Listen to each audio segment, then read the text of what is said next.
ನನ್ನ ಮುಖ ಕಾಣಿಸ್ತಿದೆಯಲ್ಲ? ओके, चलिए मास्टर शुरू करते हैं। सारे ध्यानार्थियों को हाय। स्वागत है। वीडियो ऑफ कर दूं क्या? आवाज से तो सुनना है। चलिए। हाँ जी, हम कल कहाँ पे रुके थे? रावण सीता जी को उठा ले गए, ये वाली कहानी पे हम रुके थे।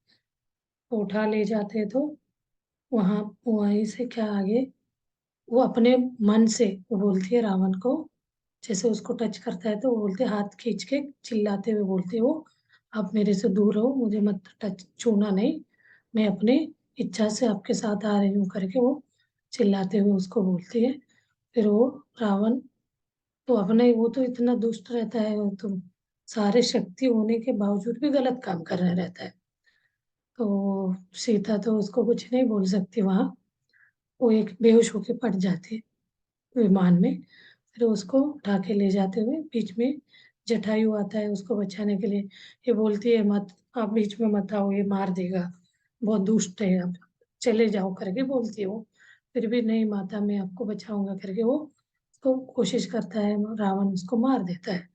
फिर हवा आंधी तूफान सब आते हैं उसको रोकने के लिए, कुछ छोड़ के जाएगा करके। तो कोई चीज से भी ये वो पॉसिबल नहीं होता, लेकिन वो मन बना ही रहती है, मुझे जाना है। क्योंकि यही बोलते हैं ना, हर पत्नी पति के जो क्रिया, जो सक्सेस के पीछे पत्नी का हाथ होता है। तो ये रामायण में कहीं भी नहीं बताया गया सीता उनको क्या सपोर्ट करी है। तो यहाँ तो बोले सीता इंटरनली रावण के लंका में जाके उसको वीक करती गई, बाहर से ऊपर से राम उनसे युद्ध किया। तो उसको याद भी दिलाती है, आप याद करो आप कौन थे। तो वहां वो जाके वहां जैसे उतरते हैं लोग लंका में, तो पूरा वहां के आस्थान के सब लोग खड़े रहते हैं। तो सीता को ऐसे जाके ऐसे वो हाथ से छोड़ देता, मतलब ऐसे धक्का देते हैं ना, वैसे धक्का देता है। तो वो देखती है कहाँ रहना है, सब जगह देखती है। उसको अशोक वाटिका, ऐसे भी ये जंगल को बहुत प्यार करती है नहीं, अशोक वाटिका इसको अच्छा लगता है। तो उसमें एक पेड़ के सपोर्ट में जाके बैठ जाती है, बैक साइड पेड़ का सपोर्ट लेके वहां बैठ वैसे बैठती है बैक साइड से उसको सपोर्ट लेके। तो वहां एक इनके सराउंडिंग में राक्षस सेवकिया रखते हैं। तो उसमें एक आके इसको पानी पिला देती है जाते। तो वो पानी एक पीने से पूरा मायावी एरिया है, वो पानी से इसका पूरा अंदर का वो चला जाता है, उसका कनेक्शन राम से छूट टूट जाता है। वहां बैठते ही वो ध्यान करके राम के साथ कनेक्ट होने का कोशिश करती है, बिल्कुल नहीं कनेक्ट हो पाती है ध्यान करने के बावजूद भी। तो फिर बाद में वो पानी पीने से क्या हो जाती है, एक तरह का मायावी लोक में चली जाती है। ऐसे माया, जैसे रावण उनको टॉर्चर कर रहा है, बहुत लेडीज को टॉर्चर कर रहा है, तो राम को भी टॉर्चर कर रहा है। राम का किसी के साथ शादी हो गया दिखा रहा है, इसको कोई ऐसे लोक में ले जाते हैं, माया लोक में, मतलब इसका मनोबल तोड़ने के लिए, इसको डराने के लिए। तो वो कहाँ आई हो कुछ समझ में नहीं आता उसको। वहां देख रहे हैं रावण लेडी मतलब लड़कियों को ऐसे उठा ले जाना, अत्याचार करना, ये सब चीजें देखती है वो। तो वो तो घबरा जाती है, क्या हो रहा है मेरे साथ। तो बेहोश हो जाती है वो। बेहोश होने पे, बिकॉज वो वहाँ का पानी पीने पी रहते हैं ना, उससे उसका वो चेंज हो जाता है। अगले दिन उनको खाना वगैरह, तो अगले दिन होश में आती है तो खाना लेके आते हैं। तो बोलती है मुझे कल पानी पीने के बाद आपका सब कलुषित है, यहाँ कोई शुद्ध नहीं है, मुझे यहाँ का कुछ भी नहीं, खाना ना पीना, मुझे कुछ नहीं खाना बोल के वो क्या करती है, अब मैं कुछ नहीं खाऊंगी। तो वो लोग प्रेशर डालते हैं खाओ खाओ करके, तो वो सब चीज़ों को मना करती है। लेकिन उसका इफेक्ट अभी भी नहीं गया रहता, जो नेगेटिविटी उनका जो पानी पीने से हुआ रहता है ना, उसी इसी में भ्रम में ही वो आज भी डिस्टर्ब रहती है। तो इतना डिस्टर्ब होके ऐसा लगता है वो कहीं जा रही है, मरने जा रही है जैसे, कोई भी जगह मुझे जीना नहीं है, उस टाइप का वीकनेस आ गया उसके अंदर। तब पार्वती आके उसको बचाती है। सीता इतने जल्दी तुम टूट नहीं सकती, तुम इसलिए वीक होती जा रही, वो यहाँ का आते पानी पी लिया ना इसलिए। अभी जब तक आप यहाँ पे हो, यहाँ का कोई भी चीज नहीं पियोगे ना खाओगे, को ध्यान करते रहना, आपका अंतर मन का शक्ति को बढ़ाते जाना, ये पानी पीने का असर 1-2 दिन में चला जाएगा। ऐसे बोल के पार्वती देवी आके उनको सांत्वना दे के समझा के वो चली जाती है। तो आगे वो बोलती है मुझे ना राम से कनेक्ट होना है, हम दोनों का कनेक्शन टूट गया। अभी आप वो ये जो हनुमान के अवतार लेके आए रहते ना, वो शिव जी है। भगवान शिव हनुमान के अवतार लेके आएंगे, आपको उनके राम और आपके बीच का कनेक्शन जोड़ेंगे आके बोल के वो चली जाती है। फिर ये अपना ध्यान करने का, अपना एनर्जी बढ़ाने का ये करती रहती है। राम से नहीं हो रहा है तो दूसरे इसके साथ फिर वो सोचने लगती है। ये जो ये सब सब कहानी उसके सेवकी तो सुना रही है, सोमवार सोमवार सुना रही है, बीच में रुक जाती है। उसको बहुत तकलीफ होता है, मैं इस समय वहां होती ना, सीता को कोई सा माता को मैं हेल्प कर सकती करके वो रोने लगती है। वहां इतने सारे लोग आए रहते हैं ये सुनने के लिए। सब लोग देखते हैं, नहीं आप अभी उस समय नहीं तो क्या हो गया, अभी आप सबको वो कहानी सुना के हम लोगों को जागृत कर रहे हैं।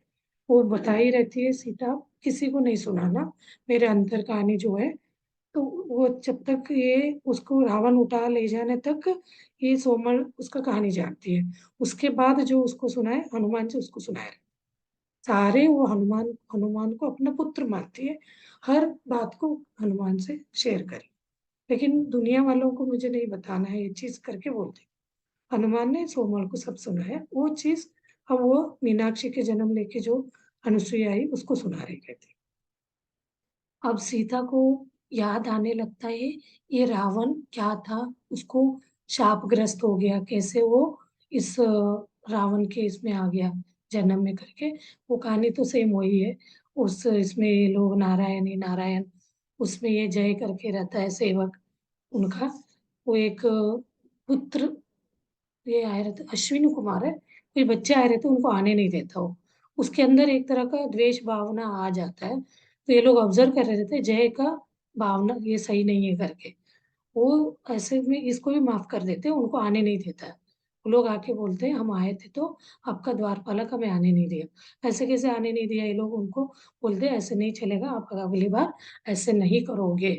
उनको वार्निंग देते हैं, ऐसे करोगे तो तुम वो मनुष्य इसमें चला जाएगा और तुम्हें इसका वो भुगतना पड़ेगा। वो सॉरी मैं ऐसे नहीं करूंगा करके सुधरने जैसे करता है, फिर भी उसके अंदर इसका रिवेंज रहता है, इन बालकों को मैं देख लूंगा ऐसे करके। वो उनके लिए कुछ करने जा रहा रहता, वहां कोई एक सुंदर वो आई रहते परी, मतलब ये कन्याएं होती है ना क्या, मेनका इस टाइप का कोई एक लेडी आती है। तो उसको देख के उसको ये जो जय है ना उसको चिढ़ाने जाता, मतलब एक तरह वो लड़कियों के ये करते हैं ना अत्याचार करने टाइप का। तो वो चीज नारायणी देख के इतना गुस्सा हो जाती है, अब तो तुम्हें बिल्कुल नहीं क्षमा कर सकते करके श्राप दे देते। पहले हिरण्यकशिपु को इसमें आता है, तब अपने ही पुत्र उसका वध के लिए कारण बन जाता है, अगले में रावण का। तो उसको बोलते बाद में बहुत क्षमा करता है वो, मैं ऐसी गलती नहीं करूंगा, अच्छे से रहूंगा ये वो। अब तो आपको श्राप मिल गया, जब आप दूसरे महिला को व्यक्ति आप उसको शक्ति को आप छेड़ने लगे तो उसको माफी नहीं है, आपको भुगतना ही पड़ेगा करके उनको श्राप दिया। तो वो चीज भी इसको याद आता है, ये इसको क्यों नहीं समझ आ रहा है, फिर ये कब अच्छा बनेगा, कब यहाँ से निकलेगा। इस चीज को वो कोशिश करती है उसको बोलने को, तो सुनने बिल्कुल हम लोग भी ऐसे होता है ना, जब हम बुरा व्यवहार जो भी कर रहे थे इतना इन्वॉल्व हुए रहते हैं, कोई से व्यक्ति अच्छा बता रहा रहता है ना वो भी हमें समझ में नहीं आता। वैसे रावण तो उस शाप को जी रहा है, तो वो कैसे अच्छाई को सुन सकता है। अच्छाई का जब आपका मृत्यु होगा उसी मोमेंट में उसको लगेगा मेरा श्राप का और लाइफ खत्म हो गया कर। तो वो तब तो कोई इतना क्रूअल रहता है, तो उससे तो हर चीज से हर कोई उससे परेशान रहते हैं, लेकिन कोई कुछ बोल नहीं सकता है। अब वो सीता को याद आ जाता है ये सब चीज, इस कारण ये ऐसे हुआ। और फिर बाद में उसको कुछ ऐसी चीजें भी याद आने लगती है, वो पिछले जन्म में क्या थी उसका भी, ये मुझे अलग होने का क्या कारण हो सकता है करके। एक भृगु महर्षि के पुत्री बन के जन्म लिए रहती है। भृगु महर्षि के भृगु के दो पत्नियां होती है, एक ख्याति करके एक उसनल करके। ये उसनल जो होती है ये इनकी मम्मी होती है, जो इनका क्या नाम है इनका, अ, शुक्राचार्य की माँ होती है। भृगु और उसनल का बेटा शुक्राचार्य होता है। उसनल को उसनल को खत्म युद्ध में मारना पड़ता है। तब नारायण मारता है तो भृगु गुस्सा होके श्राप देता है। उसको पता नहीं रहता है ये जो नारायण अपने पुत्री का ही पति है।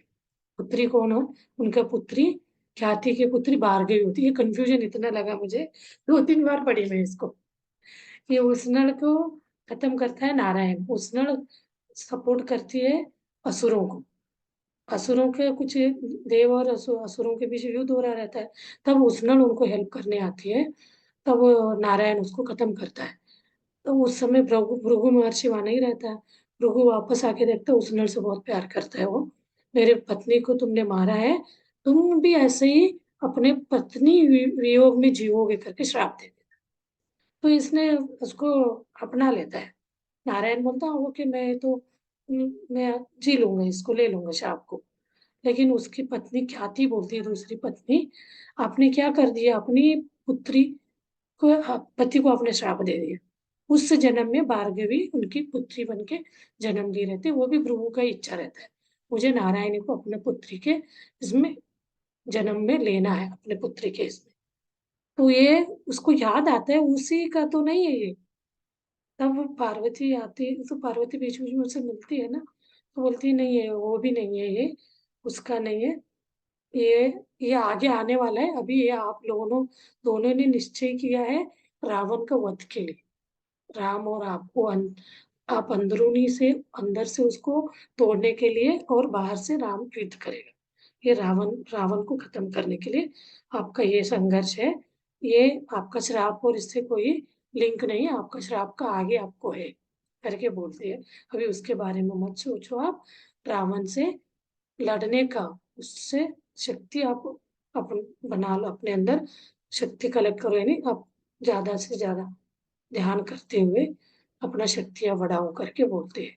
तो उस बीच में एक और ये जो भृगु, उसनल, इन ख्याति ख्याति की माँ एक रहती है, देव देवहूति करके, त्यागी वो, इसको सपने में मतलब एक एस्ट्रल बॉडी में आके मिलती है। वही ये सारी कहानी बताती है उसको। तब उसको थोड़ा मन चेंज करने के लिए उसका सूक्ष्म शरीर इसमें अयोध्या ले जाती है। अयोध्या में ले जाके देखो सीता, उसको लगता है सरयू नदी के पास जाके खड़ी होती है, सूक्ष्म शरीर दोनों का। वहां इतना पूजा पाठ हो रहा है, उसको लगता है ये सब तो राम के लिए हो रहा होगा। तो वो बोलती है नहीं, ये राम के लिए नहीं, आपके लिए हो रहा है। वो बोलती मैं तो यहाँ की बहू थी, मेरे लिए इतना पूजा पाठ क्यों? क्योंकि उनको पता चला एक सीता जो मर्यादा पुरुषोत्तम के साथ, अपने पति के साथ देने पूरा वैभव राजभाव छोड़ के गई है करके। वहां जो सीता सरयू नदी में गई थी ना, उसी जगह मैंने बोला था। तो वहां इतने हजारों लाखों लोग खड़े होके उसके लिए प्रार्थना कर रहे, उसको एनर्जी दे रहे। तो सीता को बहुत अच्छा लगता है ये।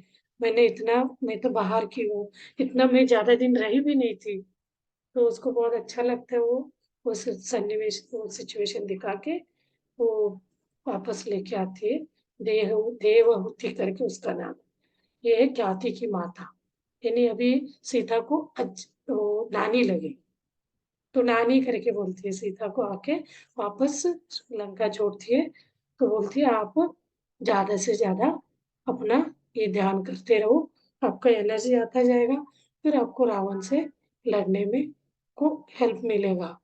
तो उसको चिढ़ाना ये सब करने का एनर्जी आएगा। मतलब वो उसमें दिखाते रामायण में, उसको सपना आता जाता है, वो सीता का शक्ति है। वो मेडिटेशन के पावर से उसके अंदर डर पैदा करने की कोशिश करती है, वो चीज बताया गया। अब इसी बीच में फिर मंडोदरी भी आती है उसको खाना खाओ बोलने के लिए। बहुत अच्छे से, बहुत अच्छी लेडी रहती है, उसके बारे में सीता उनका, सीता को तो सब चीज पता रहता है, तो वो ऐसे क्यों है करके उसका कहानी बताती है। मंडोदरी और उसके बीच का जो वाक्य डिस्कशन है वो कल करेंगे। ये चलेगा अभी से 3-4 दिन चले। ओके मास्टर्स, बाकी का कल करते हैं। बुक पढ़ते हुए ना बहुत अच्छा लगता है। मैं तो थोड़ा थोड़ा संक्षिप्त में बता रही हूँ, लेकिन सुनने में एक तरह का एनर्जी आता है।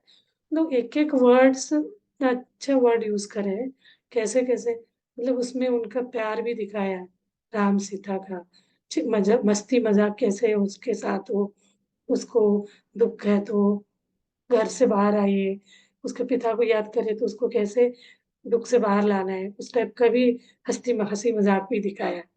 तो एक तरह का हम पिक्चर देखते हैं ना, उस टाइप का।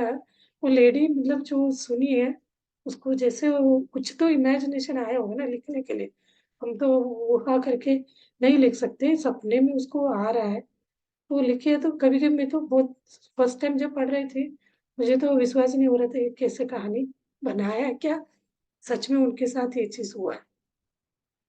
अब दो तीन बार पढ़ी ना, अब तो ऐसे लगता है रियलिस्टिकली उनको, वो बाद में भी बताइए मुझे कैसे फील होता था, मैं इसको समझने के लिए क्या क्या करी। वो तो 8 8 घंटे मेडिटेशन करती थी बताते ही। तो सुन के तो ऐसे मुझे तो शुरू शुरू में रोंगटे खड़े हो जाते, उनकी कहानी वो लिखी है अपने ऊपर ये सुनने में तो एक तरह का कोई विश्वास ही नहीं कर सकता, ऐसा लगता है। बट ये सही होगा, तो उन्होंने बुक लिखा है तो कुछ तो सही होगा। सारा थोड़ा इंटर रिलेटेड ही है, बट सीता के ऊपर क्या बीती है, कैसे उसने अपना ये करी है, वो उसी के बारे में है ज्यादा। कल हम मंडोदरी और सीता के बीच का बातचीत को सुनते हैं, उसका स्वाध्याय करते हैं। कि मास्टर्स चलिए अभी हम ध्यान में बैठते हैं। ध्यान, देखिए अभी ये बुक तो हजारों सालों से है, हमें उनके परिचय नहीं, इसीलिए तो ये पत्री जी बोलते हैं सज्जन सांगत्य करो, यानी अच्छे लोगों के साथ अपना संगत रखो। स्वाध्याय यानी स्व अध्याय करो। तो आप सारे बुक पढ़ेंगे, कुछ पढ़ने से मन माइंड ऐसे जाता है, उस साइड जाता है। अल्टीमेटली आपको अंतर, हम ध्यान में जाते हैं ना, वो अंतर अपना आत्मा से जुड़ते हैं तो हमें सच्चाई का पता चलता है, किससे हमें लाइफ को आगे चला, मतलब हमारे साथ तकलीफ दिक्कतें आती है तो हमें निडर होके कैसे उसको फेस करना, वो शक्ति आने लगती है। तो इसीलिए स्वाध्याय ने बुक से पढ़ना, आप कोई भी आपको मॉरल बुक पढ़िए उसमें अलग ही तरह का ये आएगा, समझ आएगा आपको। मैं भी पहले पढ़ती थी, अब पढ़ने में ना, अभी मैं एक वो देखती रामायण महाभारत, ये सब तो बहुत बार देख लिया। एक उपनिषद के बारे में मुझे थोड़ा थोड़ा था, अब उसको समझ रही हूँ तो इतना अच्छा उसका समझ आने लगा, हर व्यक्ति बोलने के पीछे क्या रीजन है करके। वो छोटे छोटे स्टोरीज है 20 मिनट्स का, तो बहुत मीनिंगफुल है, उसको देखने लगी। उपनिषद गंगा तीसरी बार देख रही हूँ, 2 बार देख चुकी थी, लेकिन उस समय में एक तरह का संसार, मतलब एक मटेरियलिस्टिक लाइफ में रह के देख रहे थे। अब तो आध्यात्म के हिसाब से सोच के देखो तो हर वक्त लगता है मैं शरीर में हूँ, आत्मा हूँ। कोई भी कहानी है, उस कहानी को आत्मा के साथ जोड़ेंगे, इतना अच्छा लगने लगता है, उसका मीनिंग ही अलग आ जाए। तो इसलिए आपको भी छोटे मोटे कोई भी बुक मिलता है, आप पढ़ेंगे तो आपको उसका अलग ही अनुभव होगा, आपको नॉलेज मिलेगा। चलिए अभी हम इसके साथ साथ हमें ध्यान करना भी जरूरी है। ध्यान एक तरह का अपना प्रैक्टिकल जीवन जीने का है।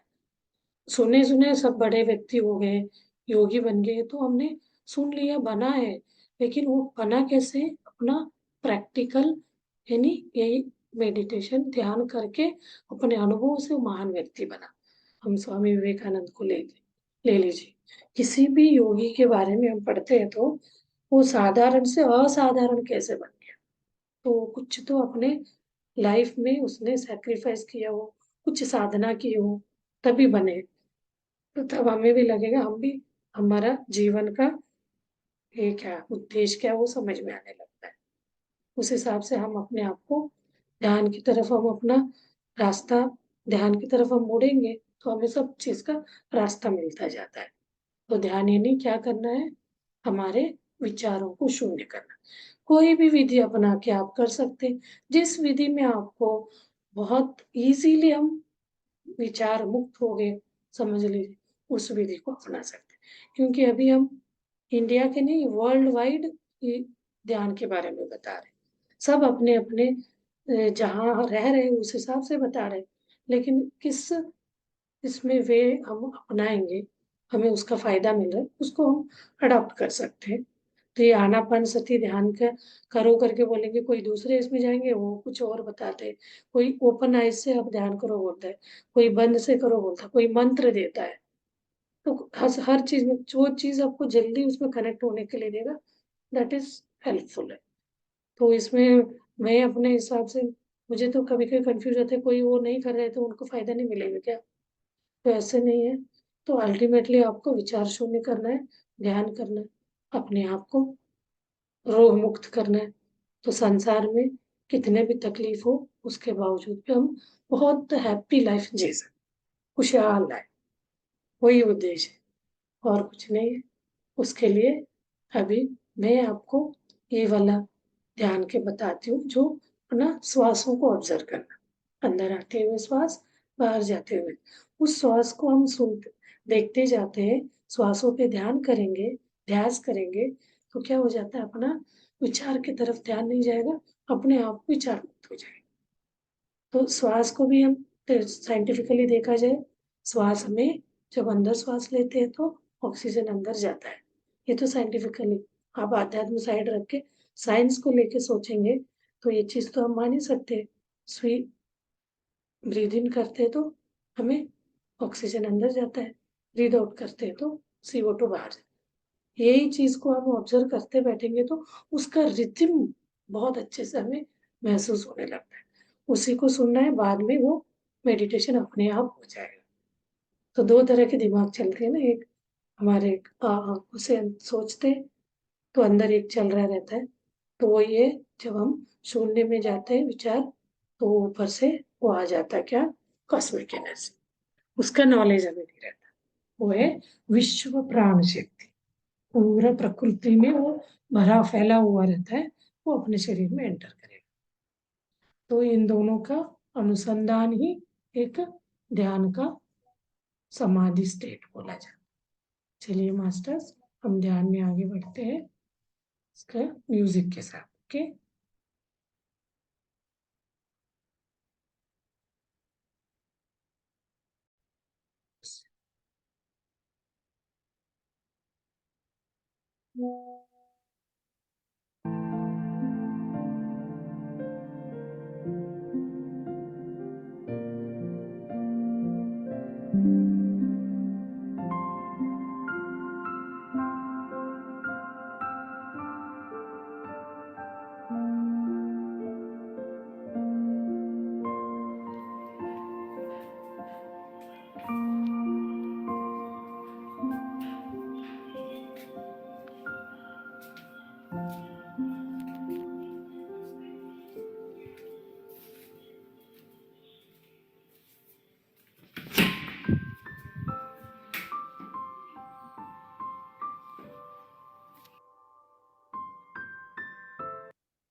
Мы в Флористру доставляем цветы по России. Оплатить можно картами МИР, Виза или...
Okay, masters, last 30 seconds.